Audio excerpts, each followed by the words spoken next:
야고보서 2장 14절에서 17절 모두 4절을 읽게 되는데 저와 성도님들이 한 절씩 교대로 봉독하도록 하겠습니다. 내 형제들아, 만일 사람이 믿음이 있노라 하고 행함이 없으면 무슨 유익이 있으리요?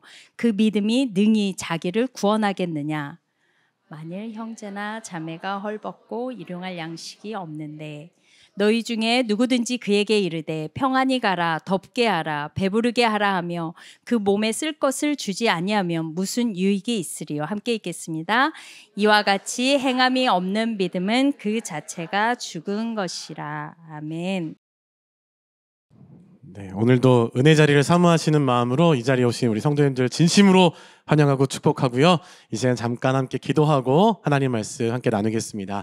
좋으신 하나님, 오늘도 주님의 그 사랑에 이끌림 바 되어서 이 자리에 나온 줄로 믿습니다. 하나님, 그냥 왔다 그냥 가는 것이 아니라 주의 은혜의 말씀으로, 한 가지 말씀으로 전하는 자나 듣는 자나 모두가 다 주님 앞에 아멘하며 믿음으로 반응하며 승리할 수 있는 이 예배의 시간 될 수 있도록 살아계신 하나님께서 친히 함께 하시고 주님 역사하여 주시옵소서. 주님 한 분을 기대하며 우리를 사랑하시는 예수 그리스도의 이름으로 기도 올려드립니다. 아멘. 믿음의 주제에 대한 이제 마지막 주차 설교입니다. 그래서 쉽지가 않습니다. 왜냐하면 앞에서 목사님들이 다 이렇게 하시거든요. 그래서 제가 그 다음 수요 예배 설교가 언젠가 봤더니요, 12월 마지막 주입니다. 그래서 하나님 뜻이라고 믿고요. 네. 연말을 저와 함께 하실 분들은 12월 마지막 주 수요일 날 뵙도록 하겠습니다. 어떤 말씀을 나누면 좋을까 정말 많이 고민했던 것 같아요. 제가 아마 지금까지 새로운 교회에서 설교 준비하면서 가장 많은 고민을 했던 게 아닌가 싶습니다. 왜냐하면 이 믿음이라는 것 자체가 우리 성도님들이 너무 잘 아시지만 한편으로는 막연하기도 하고 뭐라고 딱 정의를 내리기도 그렇고, 그러면서도 너무 믿음에 대한 어떤 이야기, 스토리들은 너무 잘 알고 계세요. 그러다 보니까 또 앞선 목사님들께서 하신 설교를 다 피해서 어떤 딱 이렇게 저만 기억에 남아야 되는데 막 이런 생각하면서 그래서 오늘 야고보서 말씀을 가지고 함께 은혜를 나누기를 원합니다. 누군가를 사랑해 보신 적이 다 있으시죠? 그렇죠? 아까 우리 새로 처음 오신 우리 성도님들 부부신가요? 부부세요? 그러면 서로 처음 사랑하셨을 때 막 생각나세요? 생각나셔야 돼요? 네. 우리가 이제 그 사랑하는 사람이 막 생기면 그때 한번 떠올려 보시겠어요? 네, 죄송해요. 떠올리셔야 돼요. 막 사랑하는 사람이 생기면 어떻습니까? 막 사랑에 빠지면은요, 막 심장이 뛴다라고 표현을 하죠. 그렇죠? 그래서 만약에 아직까지도 심장이 뛰고 있다면 굉장히 건강하신 거예요. 우리 몸이 반응하고 움직이기 시작하는 겁니다. 머릿속에는 온통 그 사람으로 가득 채워지고요. 내 마음은 분명히 내가 허락하지도 않았는데 어느새 상대방에게 막 가 있고, 오라고 해도 오지 않고, 이렇게 막 사랑은 시작이 됩니다. 다 웃고 계세요. 사랑 생각만 해도 막 좋잖아요. 그렇죠? 근데 중요한 것은요, 이 시작된 사랑은요 반드시 이루어져야 합니다. 이루어지지 않으면 우리가 흔히 그거를 짝사랑이라고 해요. 아무것도 하지 못한 거 말이죠. 의미가 없습니다. 그걸 진짜 사랑이라고 말할 수가 없어요. 서로의 사랑이 이루어지기 위해서는요, 뭐 형제가 됐든 자매가 됐든 그 누구든 자신의 마음을 표현해야 합니다. 표현하지 않으면 알 길이 없습니다.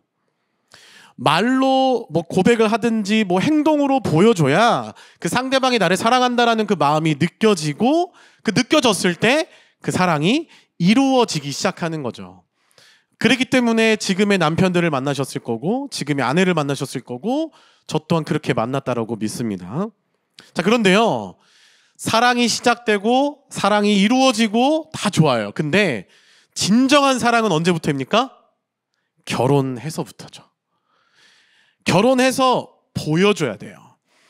말로는 다 할 수 있습니다. 그러나 진짜 사랑은요, 내가 희생해야 되고, 내가 양보해야 되고, 내가 불편함을 감수하고서도 그 상대방을 위해서 배려하고 헌신하기 시작하면서 진정한 그 사랑이 결혼에서의 행함으로부터 시작된다라고 저는 믿습니다. 그래서 진정 행함이 없는 사랑은 울리는 꽹과리와 같다, 아무것도 아니다라고 제 아내가 저에게 말씀하셨던 적이 있습니다.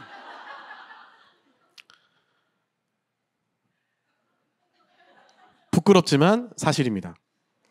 우리는 예수님을 믿습니다. 그래서 예수님을 믿는다라고 한다면 예수님을 믿는 그 믿음으로 말미암아 반드시 무언가가 우리의 삶의 신앙에 표현되고 행하고 있는 그 무언가가 드러나야 합니다.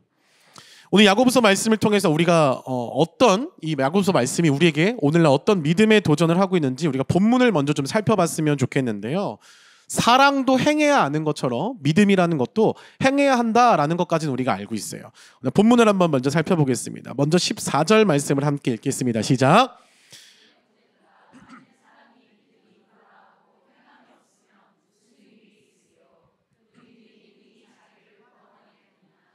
아멘. 우리 야고보서는 이 당시의 그뿐만 아니라 오늘날 현대 사회를 살아가는 우리에게도 굉장히 직접적인 도전을 주고 있는 말씀이에요. 그래서 딱 읽기만 해도 야고보서 한번 처음부터 끝까지 한번 읽어보시면 아시겠지만 읽기만 해도 직접적인 노골적인 도전이 이루어지고 있습니다. 당시 야고보서가 쓰여졌을 당시의 초대교회 안에는요, 뭐 가난한 자, 궁핍한 자, 헐벗은 자 등 여러 가지 삶의 어떤 어려움을 가지고 살아가는 그리스도인들이 있었다라는 것을 우리는 이 말씀을 통해서 알 수가 있습니다. 그러니까 야고보는 지금 교회 안에 있는 성도, 그러니까 즉 예수 그리스도를 믿는 믿음으로 살아가는 그 초대교회 성도들에게 지금 권면하고 있는 거예요. 그러니까 믿지 않는 자들에게 하는 게 아니라 믿는 그리스도인, 그러니까 예수님을 믿는다라고 살아가는 그 초대교회 그리스도인들에게 권면하는 겁니다. 이 말씀을 읽고 혹시 어떤 생각이 드십니까?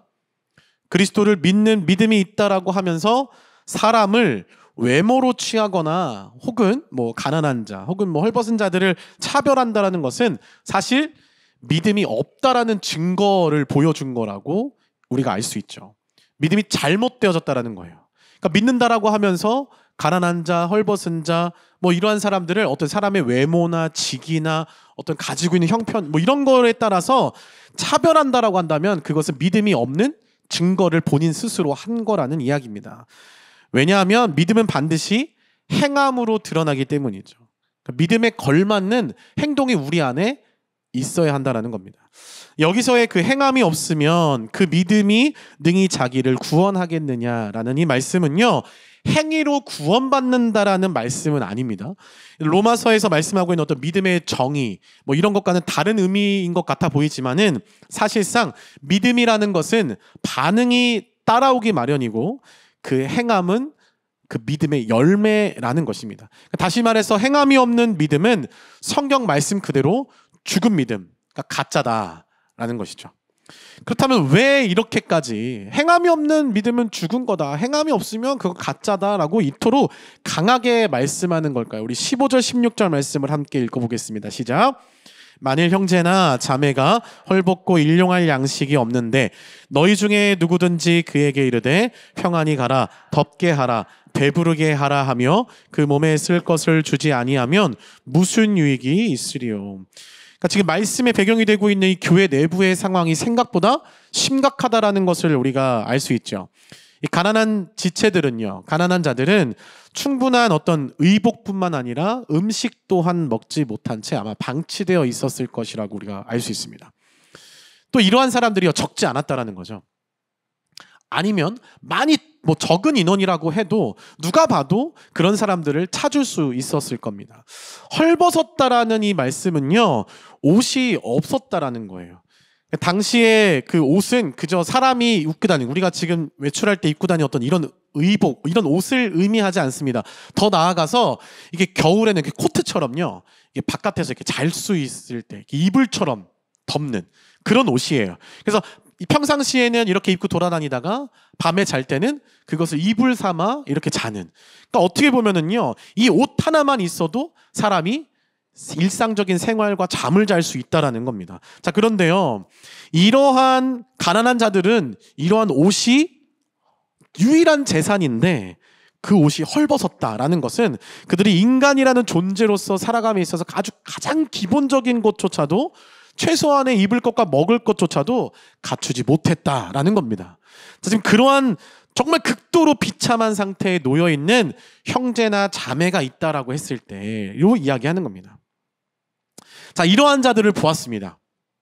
자, 우리 성도님들께서 이러한 형제 자매를 보셨어요. 우리 성도님들을 어떻게 반응하시겠습니까? 아무 답변이 없으시죠? 어떻게 하시겠습니까? 제가 예전에 그 예배 인도자로 잠시 그 어떤 프로젝트가 있어서 섬겼던 교회가 있었습니다. 그 교회는 이제 뭐 성전도 건축한 뭐 지역에서는 꽤나 큰 규모가 있는 교회였는데요. 이제 그 교회에 이제 기타를 들고 이제 들어가려고 하는데 예배 중이었어요. 그러니까 뭐 한 2부 예배 정도. 제가 뭐 한 3부 시간대쯤 이제 열린 예배로 찬양 집회 막 이런 거 하는 거였는데 교회에 이제 기타를 들고 들어가려고 하는데 한 노숙자분이요 저를 붙잡고 교회 안으로 들어가게 해달라고 막 간청을 하시는 거예요. 그래서 이야기를 들어보니까 너무 상황이 딱했어요. 그래서 제가 책임지고 소란이 있으면 다시 모시고 나오겠다라고 말씀을 드렸습니다. 그러니까 이전에도 시끄럽게 했다, 뭐 술 냄새 나서 예배에 방해된다, 뭐 안 된다 막 막으시는 그 안내하시는 안수 집사님이 계셨거든요. 근데 26살짜리 전도사가 10년 전입니다. 26살 전도사가 얼굴은 그대로예요. 엄청 순진하게 집사님한테 이제 탁 반박을 한 거죠. 집사님, 그럼 교회는 누가 들어갈 수 있습니까? 주중에 술 드시고 오신 성도님들 많으실 텐데 막 이렇게 막 건방지게 얘기하는 거예요. 주중에 술 드시고 오신 성도님들 지금 많으실 텐데 뭐 오늘만 술 안 먹고 깨끗하면 들어갈 수 있습니까? 뭐 술이 아니어도 죄인이 못 들어간다고 한다면 뭐 저부터 못 들어갈 것 같은데요? 막 이러면서 막 그랬어요. 그랬더니요, 그 이제 우리 시리가 답을 하네요. 자, 그랬더니 이제 그 안수 집사님께서 전사님 왜 그러시냐고, 자기는 그런 뜻이 아니다라고 너무 막 민망해하시면서 막 그러시는 거예요. 제가 들어가서 시끄러우면 제가 책임지고 나오겠습니다 하면서 그 영화의 한 장면 같이 아저씨 제 손잡고 들어가세요 하고 딱 본당에 입성을 했습니다. 본당 내에는 한 700명 정도 예배자가 있었어요. 딱 이렇게 이제 그 노숙자이신 아저씨가요 자리에 앉자마자 울면서 아버지 내가 왔습니다 그러면서 오래 걸렸죠 뭐 용서해 주세요 막 이러면서 막 우시는 거예요. 그러니까 그 담임 목사님 설교하고 계신데 우와 막 이러는. 그래서 물론 굉장히 큰 소리였습니다. 제가 지금 그나마 지금 목 아끼려고 제가 아는 건데요, 엄청 컸어요. 결국 제 손을 잡고 다시 나와야 했습니다. 그 일이 일어나고 나서 이제 시간이 지났어요. 한 몇 주 정도 지났습니다. 저는 근데 찬양팀 연습을 위해서 이제 본당에서 이제 연습을 하고 있는데 어떤 한 분이 두 손을 막 이렇게 춤추면서 덩실덩실하면서 할렐루야 막 하면서 본당에 막 입성을 하시는 거예요. 그래서 딱 봤는데 그 노숙자 분인 거예요. 근데 옷을 당시에 이제 제가 그 친했던 형님이 거기서 전도사님이셨어요. 근데 그 전도사님의 옷을 입고 들어오시는 거예요. 그래서 교회에서 예배를 드리고 싶은데 냄새 나면 안 된다라고 하니까 이 전도사님이 형님이 자신의 집에 데려가세요. 이제 한 칸방이 있었거든요. 거기 데려가서 씻기고 자신 옷도 별로 없어요. 그 옷 가지고 옷을 갈아입혀서 데리고 온 거예요. 그리고 술 먹지 말라고 약속을 하고 밥을 꼭 사드시라고 그 당시에 이제 2만 원, 그분이 당시에 막 사립 몇십만 원 조금 받았거든요. 그거 막 주면서 자신의 교복같이 맨날 입었던 그 옷을 갈아입혀서 씻겨서 옷을 돌려받을 생각도 안 하고 교회 안으로 데리고 온 거예요. 성도님들, 우리가 이렇게 할 수 있는 사람이 얼마나 있을까요? 제가 왜 이 얘기를 하냐면 저도 그 당시 너무 부끄러웠어요. 저는 손잡고 들어가는 것까지만 해도 전 대단하다고 생각했어요. 그리고 소리 지르시는 순간 바로 쫓겨나듯이 나왔죠. 근데 이분은 씻겨서 자신의 옷을 갈아입혀서 데리고 온 거예요. 이걸 보면서요, 이 말씀을 묵상하는데 딱 이때 모습이 딱 생각이 났습니다. 헐벗고 굶주린 형제들에게, 자매들에게 필요한 것은요, 옷과 먹을 거예요. 그런데 필요가 있는 그들에게 평안히 가라. 이게 어떤 얘기냐면요, 하나님께서 너를 평안하게 하실 거야. 말로만. 너의 그 결핍, 너의 그 어려움, 너의 그 헐벗음에서 하나님이 이제 회복시켜 주실 거야 라고 말로만 하는 겁니다. 그리고 그냥 보내는 거예요. 이것이 잘못되었다라는 것을 이 야고보서가 이야기를 합니다. 이렇게 말하는 자는요, 당장 도움이 필요한 가난한 자를 도울 힘이 있음에도 불구하고 그 스스로 돕지 않고 단지 입술로만 평안함을 선포했다라는 겁니다. 그것이 문제라는 것이죠. 도울 수 있었는데도 빈손으로 보내면서 평안함을 비는 것은 아무런 유익이 없는 것입니다. 이것은 바로 행함이 없는 믿음이다라는 거예요. 이사야서 말씀 보면 이렇게 얘기합니다. 우리 이사야서 58장 6절과 7절 말씀을 한번 읽어보겠습니다. 내가 기뻐하는 금식은 흉악의 결박을 풀어주며 멍에의 줄을 끌어주며 압제당하는 자를 자유하게 하며 모든 멍에를 꺾는 것이 아니겠느냐. 또 줄인 자에게 내 양식을 나누어 주며 유리하는 빈민을 집에 들이며 헐벗은 자를 보면 입히며 또 내 곤욕을 피하여 스스로 숨지 아니하는 것이 아니겠느냐. 그러니까 줄인 자에게 필요한 것은요, 무엇입니까? 배부르게 하라는 말이 아니라, 그 말이 아니라 실제로 그 음식을 나눠주는 사랑이라는 거죠.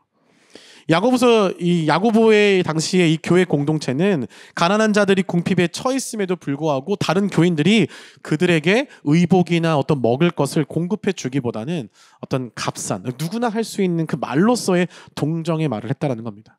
예를 들면 이런 거예요. 이러한 단순하게 음식이나 어떤 옷만 주지 않았다라는 것을 우리가 행함이 없는 믿음이다라고 이야기하는 것이 아니라, 우리가 흔히 그런 인사 많이 하지 않습니까? 기도할게요. 말로만 하고 기도를 안 해요. 이것도 행함이 없는 믿음인 겁니다. 우리가 이야기합니다. 축복합니다. 당신은 하나님께서 당신 평화 하나님의 축복했는데 말로만 축복한 거야. 그리고 집에 돌아가서 언제 그랬냐는 듯이 우린 다 잊고 살죠. 그것 또한 행함이 없는 믿음이 될 수 있다라는 겁니다. 자, 이러한 말씀이 그러니까 이어서 나오는 거예요. 17절 말씀. 이와 같이 행함이 없는 믿음은 그 자체가 죽은 것이라. 17절 말씀 한번 띄워주실래요? 간사님. 다 함께 읽겠습니다. 시작. 이와 같이. 그러니까 우리의 믿음은요, 보이지는 않지만 보여지는 것보다 더 선명한 믿음이 되어야 합니다. 즉 믿음과 삶이 일치가 되어져야 한다는 거예요. 그러니까 행함에 집중하는 것이 아니라, 그 행위가 우선되어지는 것이 아니라, 우리가 믿음이 있다라고 한다면 이 자연스러운 믿음의 반응이 바로 행함이에요. 그것이 삶에 자연스럽게 아주 드러나는 겁니다. 그러니까 내가 믿음이 있다라고 한다면 자연스럽게 이 행함이라는 것은 움직이게 되어 있는 거예요. 이처럼 믿음은 보여지는 겁니다. 행함 있는 믿음이 진짜 믿음이라고 성경은 이야기하죠. 사랑하는 성도 여러분, 예수님을 그리스도로 믿는 그 믿음을 가지고 살아가는 바로 그 성도, 그리스도인이라고 우리 성도님들 고백할 수 있으십니까? 아멘이시죠? 네, 예수 그리스도를 믿는 믿음으로 살아가는 바로 그 성도, 그리스도인이라고 우리는 고백할 수 있다고 믿습니다. 그렇다고 한다면 우리에게 반드시 무엇이 있어야 하냐? 바로 행함 있는 믿음이 삶 가운데 있어야 되는 거예요. 그렇다고 한다면 제일 먼저 우리가 결단하고 해야 하는 게 있죠. 우리 주변에 가난하고 힘들고 헐벗고 굶주린 자들을 돌아보고 그들에게 나의 것을 나눠주고 흘려보내고, 내가 나눌 것이 없다라고 한다면 그들을 위해서 기도를 흘려보내는 것. 이러한 축복의 통로가 되셔서 행함 있는 믿음으로 살아가는 저와 성도님들 되시기를 축원합니다. 이것이 지금의 우리의 믿음의 상태, 내가 과연 믿음이 있는가? 내 믿음이 적은가? 내 믿음이 없는가를 점검할 수 있는 첫 번째 단계라고 믿습니다. 지금의 내 상황이 좋지 않아서, 지금의 내 형편이 어려워서, 지금 내가 너무 괴롭고 내가 너무 고통스러워서, 내 고난이 너무 크고 견디기 힘들어서 저와 여러분의 상황이 괜찮다라고 제가 말씀드리는 건 아닙니다. 그러나 최소한 저와 지금 이 자리에 계신 우리 성도님들, 이 자리에서 지금 예배를 드리고 있잖아요. 우리는 옷을 입고 가장 멋지게 하고 이 자리에 나와서 하나님 앞에 예배를 드리고 있는 자들입니다. 그렇다고 한다면 분명 우리보다 어려운 이들이 많아요. 그들에게 나의 것을 나눌 때, 흘려보낼 때 내 믿음이 어디 있느냐라고 예수님의 질문에 우리는 여기 있습니다라고 답변할 수 있다고 믿습니다. 그것이 바로 주님의 질문 앞에 주님 이것이 나의 믿음입니다라고 보여줄 수 있는 행함인 것이죠. 사실 행함이 있는 믿음은 이렇게 어려운 이웃을 돕는 것에만 적용되지 않습니다. 행함이 없는 믿음은 죽은 믿음이다라고 이야기하는 것이 야고보서에는 지금 이웃을 돕는, 헐벗은 자를 돕는, 가만히 있는 것만, 말로만 하는 것이 행함이 없는 믿음이다라고 이야기하는 것이지만, 사실은 이 행함이 없는 믿음은 죽은 믿음이다라는 것이 어려운 이웃에게 돕지 않은 것만 적용되는 것이 아니라 또 다른 차원의 행함을 가지고 우리에게 도전한다라고 믿습니다. 자, 그렇다고 한다면 이 믿음이란 무엇인지 우리가 알고 그 믿음대로 우리가 삶에서 어떠한 행함을 보이고 있는지 본질적인 것들을 좀 살펴볼 필요가 있다라고 믿습니다. 그래서 우리는요, 먼저 믿음이 무엇인지 정의를 한번 살펴보기를 소망하는데요. 그런 이유가 있어요. 사실은 갑자기 생뚱맞게 믿음의 정의를 살피냐. 조은영 목사님께서 첫 주 때 믿음 주제에 대해서 첫 번째 설교하실 때 다음 목사님께서 11장 이 앞부분에 대해서는 뒤에서 다루실 겁니다라고 선포를 하셨어요. 그러니까 그 말은 무슨 말이냐면 뒤에 계신 목사님들 제가 정해주는 본문대로 설교하세요라는 거랑 거의 똑같은. 그러니까 믿음 주제 첫 번째 설교 뭐 조은영 목사님이 다음 목사님이 다루실 거예요라고 했는데 최주인 목사님이 안 다루시고 이상한 목사님 안 다루시고 저까지 안 다루면 어떻게 되는 거예요? 강단의 권위가 무너집니다. 강단에서 목사님이 말씀하신 것이 성취가 되지 않는 거예요. 그래서 제가 어쩔 수 없이 이것을 잠깐 짚고 점프를 좀 해야 될 것 같습니다. 히브리서 11장 1절에서 3절 함께 읽겠습니다. 시작!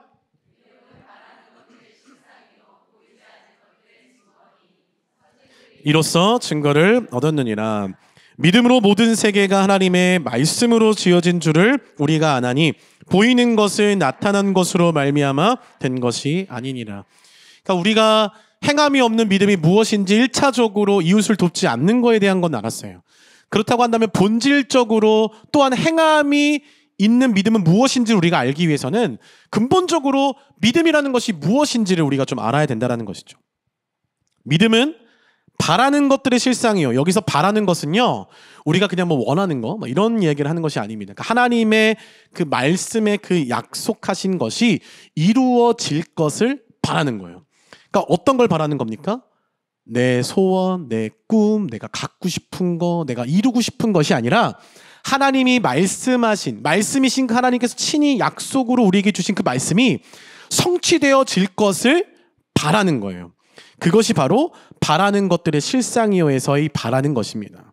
그리고 그 하나님의 약속이 이루어져서 현실적인 실제가 되도록 하는 것이 무엇이래요? 우리의 믿음이라는 거예요.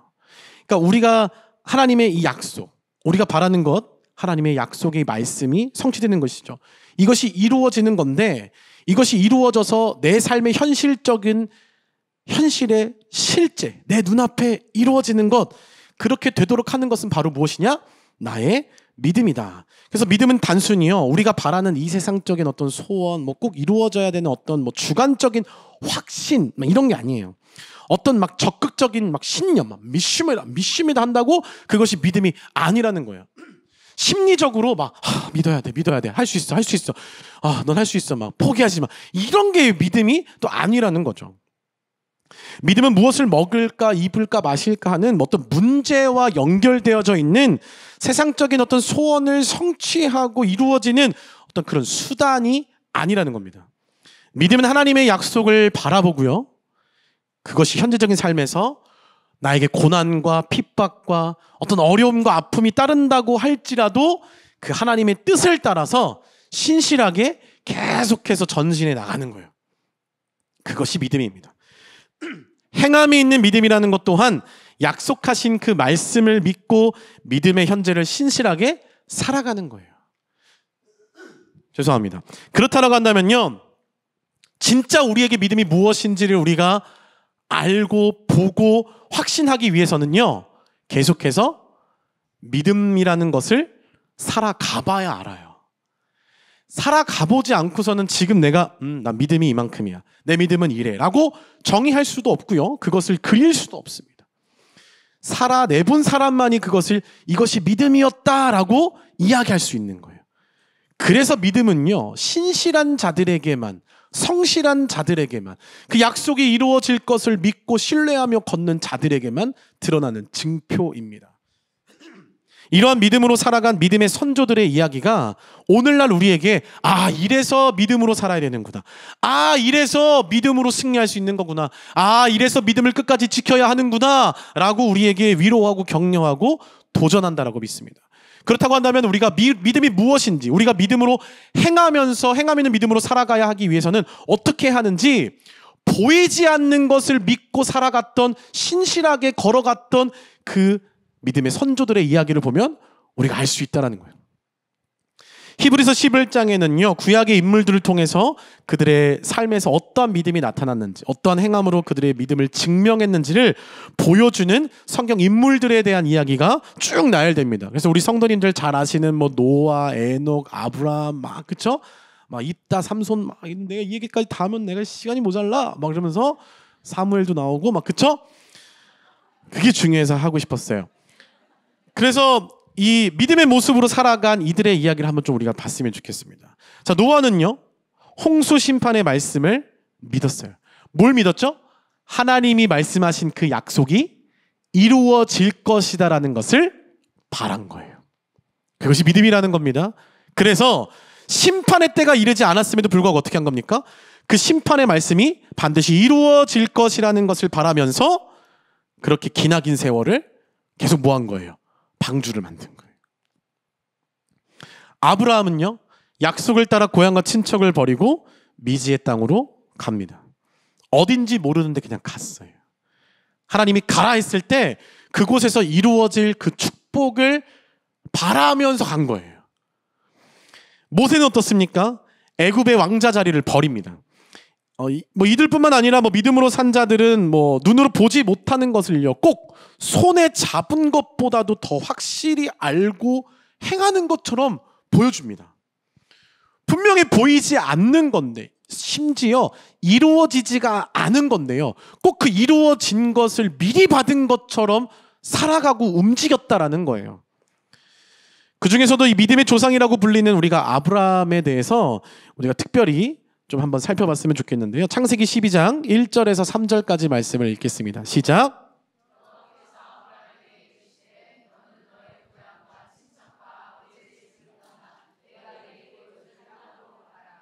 내가 너로 큰 민족을 이루고 내 이름을 창대하게 하리니 너는 복이 될지라.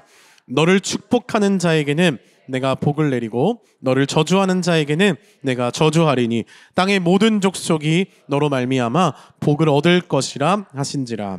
아멘. 저와 우리 성도님들에게 아브라함의 축복이 있기를 소망합니다. 믿으시죠? 아멘 하신 분들은 다 받으실 거라고 믿습니다. 고향과 친척과 아버지의 집을 떠나라고 합니다. 자, 그리고 내가 보여줄 땅으로 가래요. 보여주셨어요? 안 보여주셨어요? 안 보여주셨어요. 우리는 아브라함의 믿음의 결단을 보면서 와, 멋지다. 역시 믿음은 저렇게 결단이 있어야 돼.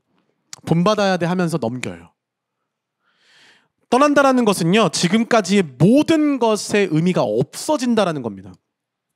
아무것도 없는 제로 상태가 되어지는 거예요.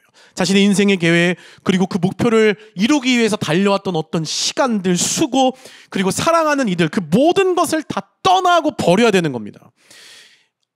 이 말씀은 그런 말씀이 아니에요. 막 멋지게 부풀어 오른 꿈을 가지고 저 유학 갔다 올게요 하면서 캐리어 끌고 공항 앞에서 사랑하는 이들과 또 만나 가서 영상통화할게, 이런 모습의 차원이 아니라는 겁니다. 지금 아브라함에게 있어서 떠난다라는 것은요, 다시 돌아오지 못하는 거예요. 그리고 어디로 가야 할지도 모르고요, 거기서 어떠한 일이 펼쳐질지도 모릅니다. 그런데 자신이 지금까지 살아왔던 모든 인생의 시간과 수고와 가진 것과 가족까지도 다 버려야 된다는 거예요. 감사하게도 떠나면 복을 주시고, 그렇죠? 떠나면 큰 민족을 이루게 하시고, 떠나면 내 이름을 창대하게 해주시고 축복하겠다고 말씀하셨습니다. 자, 근데 언제요? 몰라요. 감사하게도 이런 말씀을 해주셨어요. 근데 주시기는 하는 건가요? 글쎄요. 가봐야 알지요. 사랑하는 성도 여러분, 믿음이라는 것은요, 언제 증명되는 줄 아십니까? 우리가 갔을 때요. 그때 증명이 됩니다. 이러한 상황에서 아브라함이 행한 믿음은 무엇입니까? 창세기 12장 4절 함께 읽겠습니다. 시작. 이에 아브라함이 여호와의 말씀을 따라갔고 롯도 그와 함께 갔으며 아브라함이 하란을 떠날 때에 75세였더라. 자, 75세예요. 75세. 자, 그 나이에 갑자기 이제 편안하게 살아도 부족할 시간에 갑자기 본토지처 아비집을 떠나서 내가 내게 가라고 명한 땅으로 가라 이야기하십니다. 근데 아브라함이 이때 행했던 믿음은 무엇입니까? 이에 아브라함이 여호와의 말씀을 따라갔다라고 되어 있어요. 즉각적으로 순종합니다. 자, 무엇을 보고 갔습니까? 어떤 말씀을 보고 따라갔어요? 복 줄 거야? 창대하게 할 거야? 아닙니다. 그런 말을 듣고 따라간 게 너는 너의 집을 떠나서 내가 보내는 곳으로 가라라는 이 말씀이 순종한 거예요. 아멘이십니까? 그러니까 그렇게 떠났어요. 그 말씀을 따라서 갔더니 후대의 히브리서 11장 8절에 뭐라고 얘기합니까? 히브리서 11장 8절 띄워주세요. 믿음으로 아브라함은 부르심을 받았을 때에 순종하여 장래의 유업으로 받을 땅에 나아갈새 갈 바를 알지 못하고 나아갔으며 라고 하면서 믿음의 첫 번째 정말 하나님께서 인정하시는 그 믿음의 사람으로서의 행함 있는 믿음을 보여주는 사람이 됩니다. 아브라함이 지금 보여준 이 행함이 있는 믿음은요, 전적으로 의탁하는 믿음이었어요.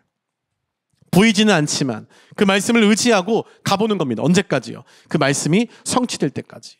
바라는 것이 무엇이라고요? 하나님 말씀하신 나에게 말씀하신 이 약속이 성취될 것을 바라는 거라고요. 그렇기 때문에요, 우리의 믿음은요, 하나님 앞에 전적으로 의지하는 이 믿음은요, 언제까지요? 그 말씀이 성취될 때까지. 우리의 믿음이 점점 확고해지고 선명해지고 뚜렷해지는 겁니다. 아브라함의 인생을 이 순종의 믿음, 전적으로 의지하는 믿음을 계속해서 보여주죠. 독자 이삭을 바치면서도요, 하나님의 약속을 의심하지 않습니다. 이 믿음에 있어서, 행함에 있어서 중요한 게 있어요. 우리의 믿음의 경험이 있어야 돼요. 경험이 있으려면은요, 반드시 보이지 않는 가운데 믿음으로 순종을 해봤어야 합니다. 말도 안 되는 상황에서 믿음으로 반응을 해봤어야 해요. 그래야 그 경험이 생깁니다.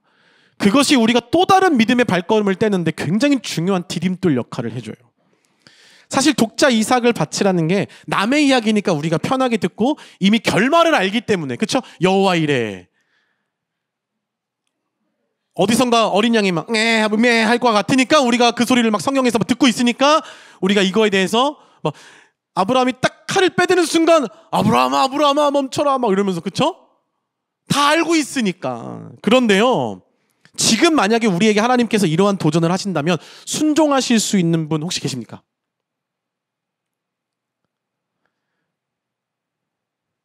당장에 우리 자녀의 미래와 대학 입학, 입시, 취업, 결혼 문제, 이런 문제 앞에서도 자유할 수 없는 우리가, 죄송합니다, 자유할 수 없으시잖아요.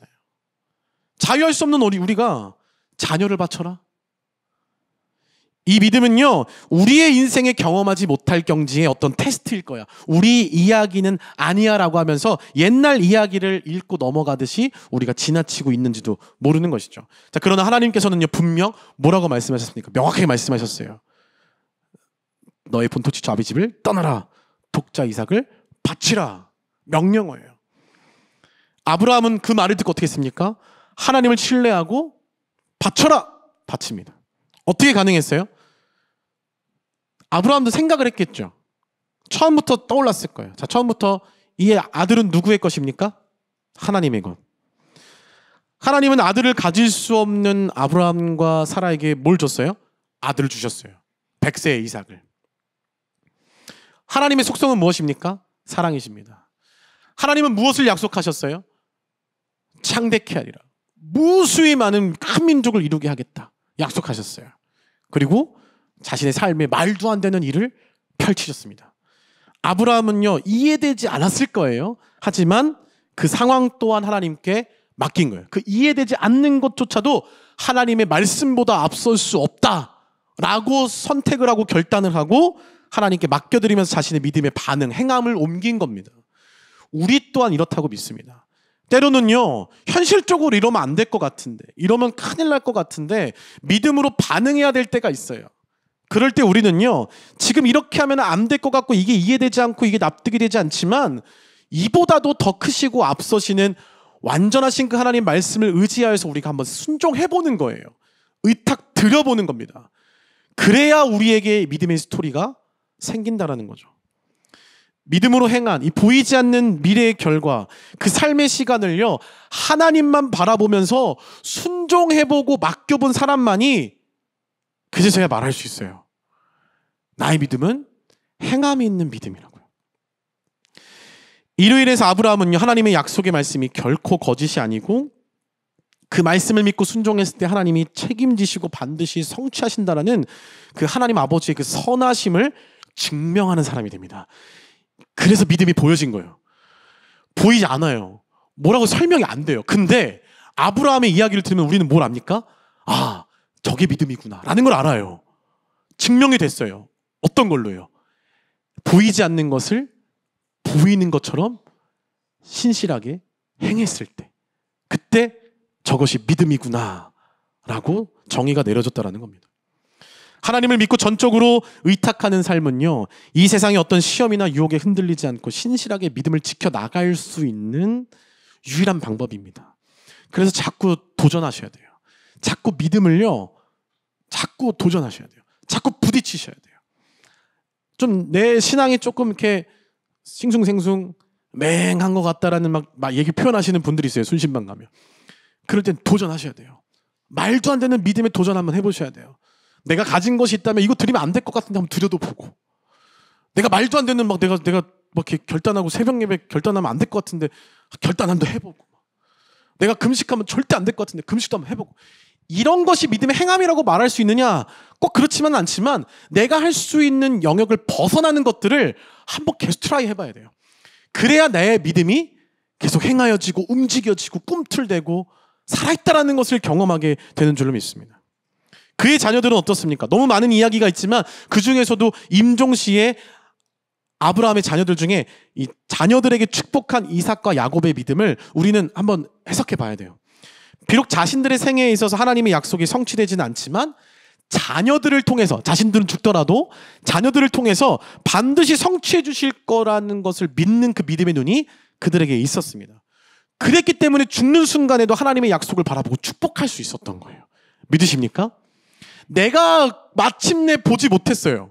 내가 경험하지 못했어요. 그럼에도 불구하고 내 후대에서 이루실 그 하나님의 약속의 말씀을 신뢰하고 죽는 순간에도 자녀에게 축복했다는 겁니다. 우리 성도님도 이거를 믿으시면은요, 우리는 자녀들에게 축복해야 돼요. 행함 있는 믿음이라는 것이 무엇인지 아십니까?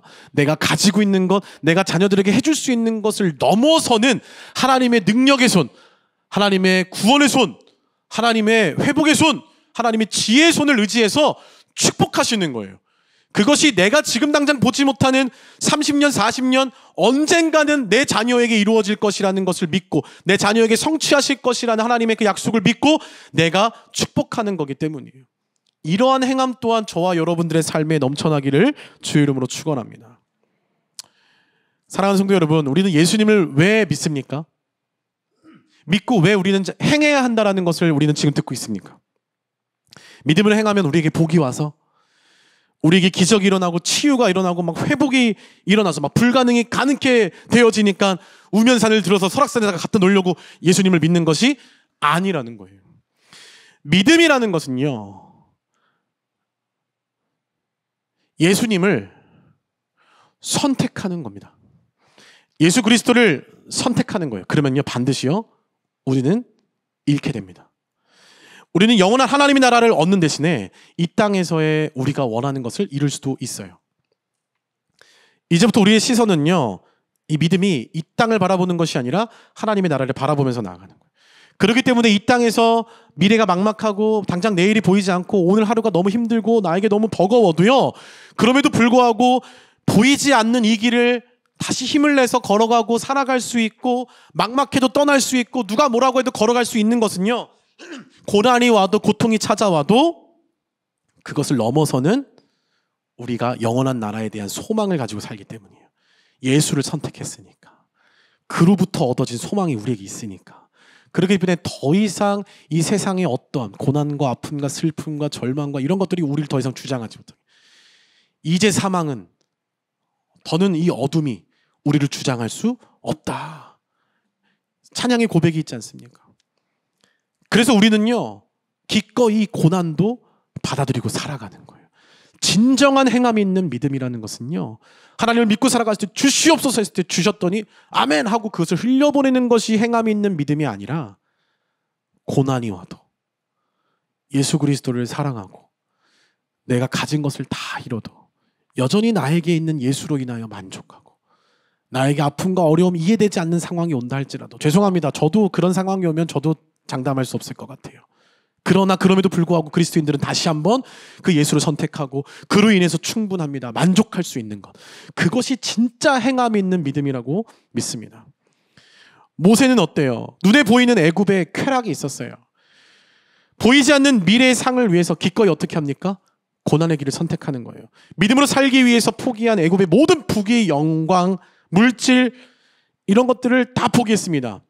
오늘날 현대를 살아가고 있는 우리 그리스도인들에게, 오늘 저와 성도님들에게 예수님을 믿는 순간 지금 가지고 있는 재산 소유를 다 하나님이 가져가신다라고 해도 예수 그리스도를 선택하시겠습니까?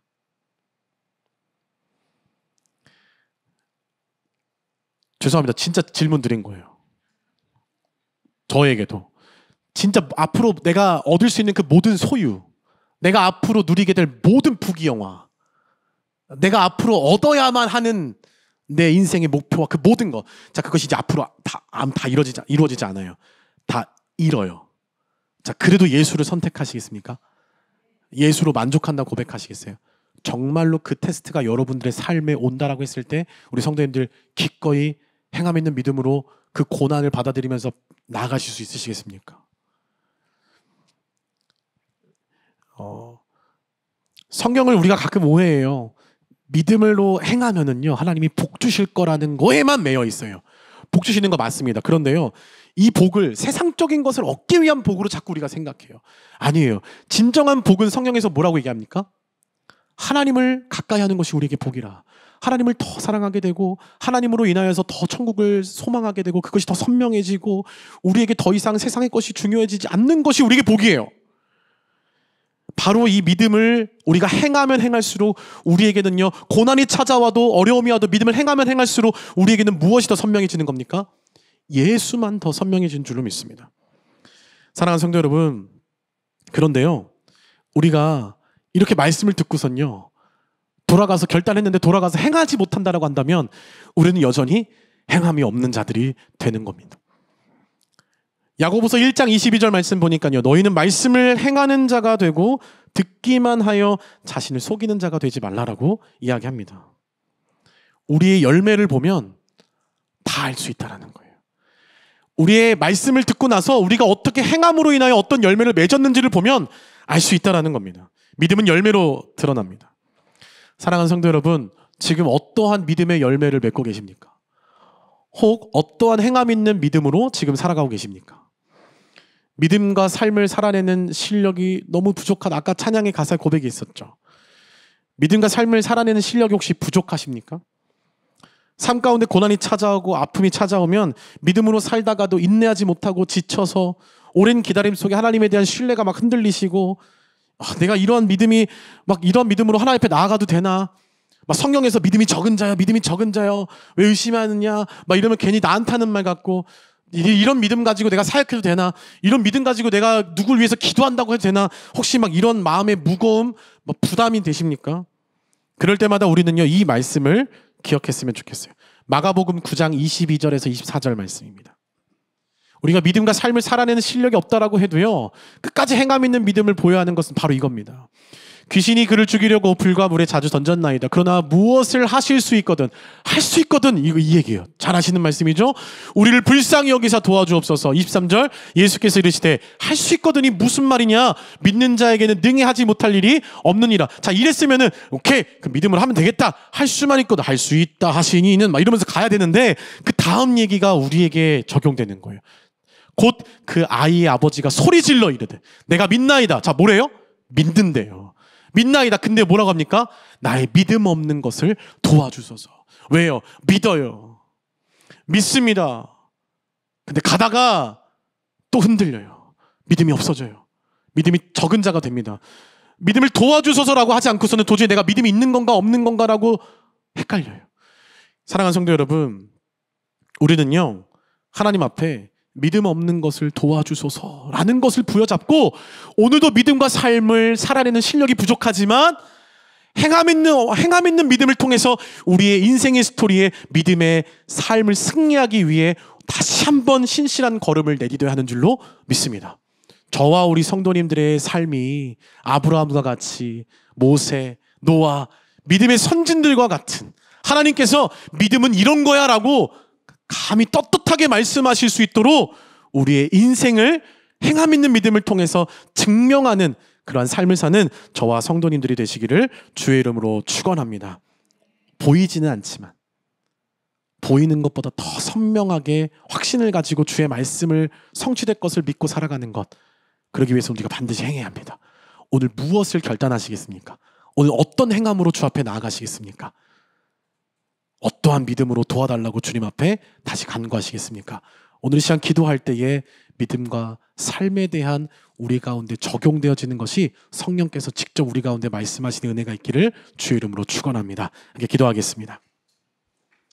좋으신 하나님, 오늘 이 시간도 믿음과 삶을 살아내는 실력이 너무나 부족하지만 믿음 없음을 도와주소서라고 말씀하며 다시 한번 주님 앞에 행함 있는 믿음으로 주님께 영광이 되어지는 그 믿음을 증명하고 나타내 보이는 주의 믿음의 사람 되기를 결단하오니 하나님 우리에게 도전해 주시고 말씀해 주시고 다시 한번 행함 있는 믿음으로 신실한 주의 약속 믿고 걸음을 내디려 나갈 수 있는, 그래서 마침내 주의 말씀이 성취되어지고 이루어져서 바라는 것들의 실상이요 보이지 않는 것들의 증거라고 말씀하신 그 말씀이 내 삶으로 증명되어지는 행함 있는 믿음의 사람들이 될 수 있도록 주님께서 오늘 이 시간 기도의 시간부터 역사하여 주시옵소서. 행하실 주의 일들을 기대하며 예수님의 이름으로 기도 올려드립니다.